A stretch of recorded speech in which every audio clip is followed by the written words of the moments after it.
So the word fan that we sometimes use lightly to describe someone who likes something or someone has its root in the word fanatic, which is often used in a much less complimentary way to describe someone who is obsessed with something or someone.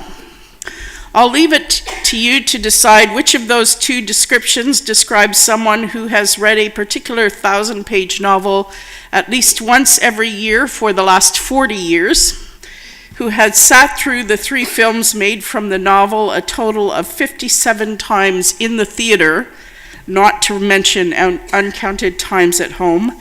This person, who shall remain nameless in order to spare her family some embarrassment, has gone through about 6 copies of the book in total, owns Lego light-up plastic wine tankards with the characters on it, a couple of supersized plastic drink cups with figurines on top from the theater, a lovely knitted character doll that her extremely talented daughter made for her, and has more than a couple of posters, calendars, Valentine's card sets, planners, and notebooks, all based around the books and movies.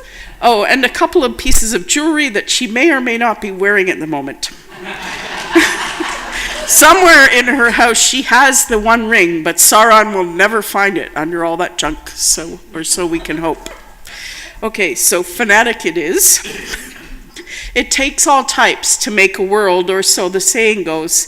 Even Lord of the Rings fanatics have their place in our world. One of the things that many of Tolkien's 10 million plus fanatical readers may not know or may choose to ignore is the fact that Tolkien, although not writing straight allegory as his friend C.S. Lewis chose to do, did write from a distinctly Christian viewpoint. Tolkien was a devout Catholic. One of his sons became a priest. The world of Middle-earth comes complete with an entirely Catholic cosmology, including angels, demons, heaven, hell, and purgatory. The stories Tolkien tells of Middle-earth are rich in Christian symbolism and messages. Tolkien gives it to us straight about the dangers of absolute power, power that should belong to God alone. He tells stories of fall and redemption, death and resurrection, and hope amidst unbearable loss and the dark shadows of almost certain defeat. The one facet of the stories that I want to highlight this morning is about friendship and the value and strength in diversity. Tolkien's Middle-earth is a world bedeviled with separatist attitudes. The doors and the trees that you see pictured on the screen, thank you, they were at once a time of a symbol of friendship between dwarves and elves. The dwarves made the doors and the elves were the symbol of the trees. And the dwarves and elves are 2 very different races with different gifts and values. The friendships was so strong that the password for the doors that would open them was simply the Elvish word for friend. Not only was it a simple word, but it's actually written on the doors. Can you imagine writing the password to your phone or computer and leaving it posted on the phone or computer? It might help you remember, but it would also help, or write the PIN number to your bank card on the back of the card. How about leaving the door to your home wide open so anybody passing by could enter? Can you imagine a world like that? That's how deep the trust was between those 2 very different races. But times changed. The beginning of the story that is Lord of the Rings, which is one segment of a much longer world history that Tolkien wrote, the free races are all ensconced in their little countries, defending their borders not only against the evil that is the Dark Lord Sauron, but against each other as well. The Fellowship of the Ring seeks to enter Lothlorien, a stronghold of the elves. The elves are willing to allow the Fellowship to enter, but only if the dwarf Gimli is blindfolded so he doesn't spy out their secret ways. Gimli, of course, doesn't take this lying down. He refuses to go forward until he is joined in his blindness by the elf Legolas. The leader of the company, the human Aragorn, states that all the company shall fare alike, and that if one is to be blinded, so they all should be. The elf Haldir, one of the elves of Lothlorien, justifies his actions by saying, "Folly it may seem, indeed in nothing is the power of the Dark Lord more clearly seen than in the estrangement that divides all who still oppose him. Yet so little trust do we find now in the world beyond Lothlorien, unless maybe in Rivendell, that we dare not by our own trust endanger our own land." Does that sound like anything you've heard in the news lately? It's like they want to build a wall between themselves and the world, isn't it? The separation of the races hurts more than it helps. Dwarves and elves and humans and hobbits spend valuable time and resources keeping one another at bay, time and resources that should have gone into destroying the enemy that threatened them all. Fortunately for Middle-earth, Elrond, the half-elven lord of Rivendell, perhaps because he is a half-elf and half-human, is charged with creating a force to oppose Sauron by destroying the One Ring. He commissions a fellowship that consists of representatives of 4 different races, elves, dwarves, humans, and hobbits, as well as the wizard Gandalf. Each of the 9 companions has their own gifts. The human Aragorn is wise and experienced. Boromir is strong and good with both sword and bow. Legolas the elf can see far off and has an understanding of the natural world. Gimli the dwarf keeps his head in underground spaces and has exceptional endurance. Even the hobbits, as small and as rustic as they are, have their gifts. The appreciation of things as simple as good food, a warm bath, and comfortable bed remind all those who live under the shadow that there is something still worth fighting for, and their friendliness and trust and ability to make friends in a world where distrust and suspicion are the norm win them powerful and unlikely allies.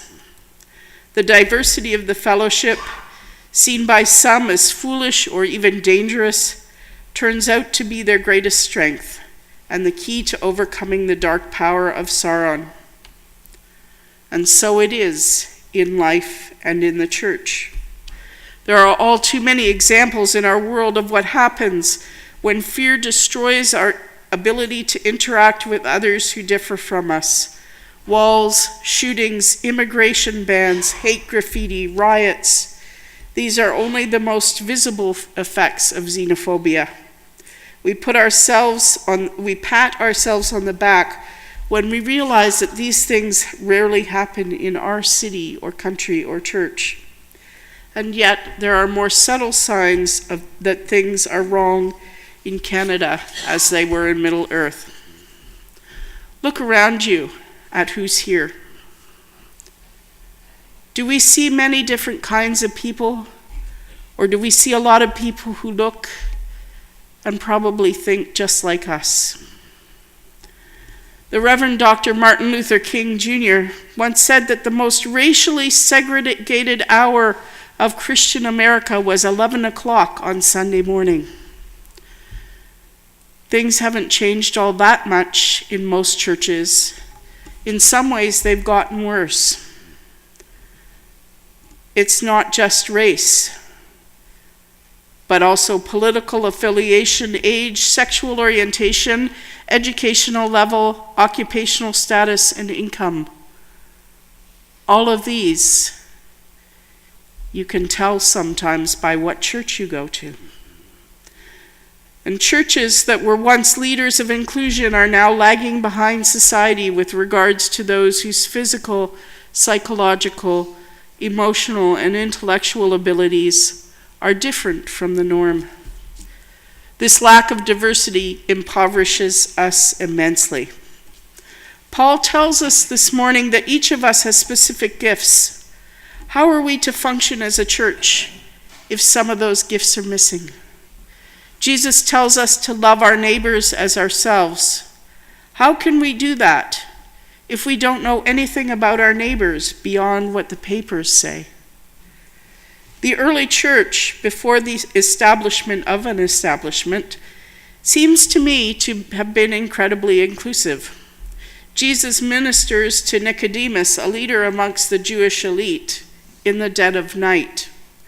In the glaring light of the noonday sun, he ministers to the village whore, one of the most marginalized people in the community. His followers were also diverse, although we think of his followers simply in terms of the 12, who were themselves a pretty diverse bunch if you think of fishermen and tax collectors.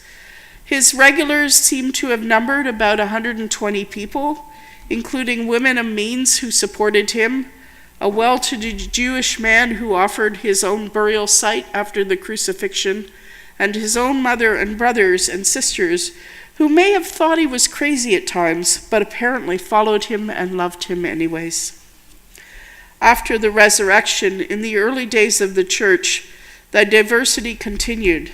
In Acts, we hear about the crowd at Pentecost being from every nation under heaven.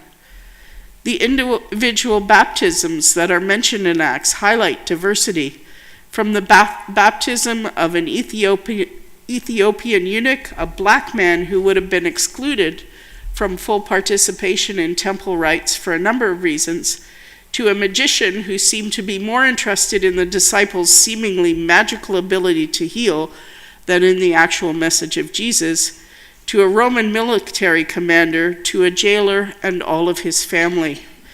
The early church debated whether or not non-Jews could become Christians without following Jewish dietary laws or having the males circumcised, and came to the conclusion that it wasn't necessary for Gentile Christians to act like Jews in order to be part of the community. As the church grew in numbers and powers, and as bureaucracy settled in, the human urge to build walls reared its ugly head. Being Christian wasn't good enough anymore. In order to get into heaven, one had to subscribe to a particular form of Christianity. Still later, one also had to subscribe to European values and culture in order to be considered fully Christian.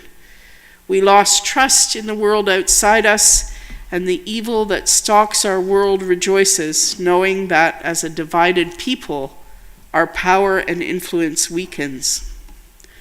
Those walls we built are the source of our greatest sin, the shutting out of the Spirit of God present in those whose gifts and thought processes differ from ours. I would venture to say that those walls we build were also the cause of the near extinction that mainline denominations have been threatened with in North America over the past few decades. When our churches are so divided, when new people and new gifts and new ideas find it hard to find a way into our sanctuaries, it is inevitable that with the passing of time we will diminish. A few weeks ago, Reverend Galen gave a riveting sermon with the tagline, "Trinity, Agents of Transformation." You all remember that? I think it was during that sermon, might have been, that she mentioned that everyone is for transformation as long as it doesn't require us to change.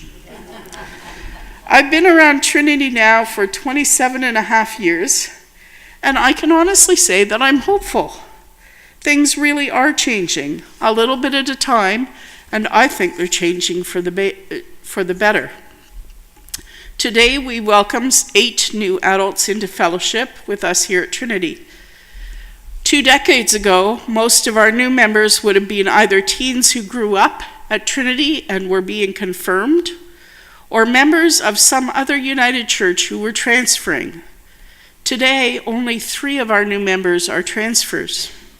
I don't know the church backgrounds of those who are reaffirming their faith or of Kendra who was baptized, but I find the trend a hopeful one.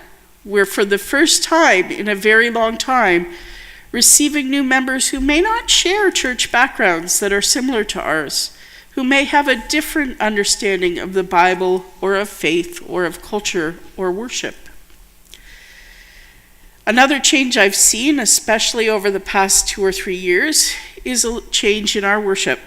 I know it's uncomfortable for some and encouraging for others. I also know that perhaps the most valuable thing that's come out of it is a conversation about what is really important in worship. Why do we do what we do? Why do we do it in the way that we do it? How do we honor every person's need to feel closer to God? How do we honor the need of every person to share their particular gifts with the rest of the congregation? I don't know the answers to any of these questions, though I've been asking them and trying to find the answers for years. I know that inclusiveness is a journey and not a destination, and as soon as we find answers to our questions, both the answers and the questions become obsolete. What I do know is that inclusiveness isn't just something we ought to try to do because it would be nice if everyone felt welcome. It's quite literally a matter of life and death for the church and for society. We need to throw open the doors, make the passwords understandable not just for those of us inside or those outside who might be like us, but for those who have no idea what we're about, who don't even know we're here. We'll have squabbles and disagreements. We'll mourn and wish that the church stayed forever the way it was in our memory of the glory days. We'll be incensed that traditions that we find so meaningful and spirit-filled are discarded because the newcomers don't feel the same way. We'll grumble when we have to learn new hymns and when the drums are too loud and when the children are too rambunctious and when somebody mistakenly sits in our pew. That's okay. We're allowed to be human, but we should never, ever let our complaints and disagreements blind us to the truth of the gospel, which the core of was read today in John chapter 3, verse 16. For God so loved the world that God gave the one and only Son, that whosoever believes should not perish but have eternal life. For God did not send the Son into the world to condemn the world, but to save the world. I am a whosoever. You, each one of you, are a whosoever. And the person in this church who is least like you, or least like me, and who may annoy the heck out of you, or of me, is also a whosoever. The people out there who don't even know we exist, they are all whosoevers. We are all friends here. We all belong. We all have gifts to share. Amen.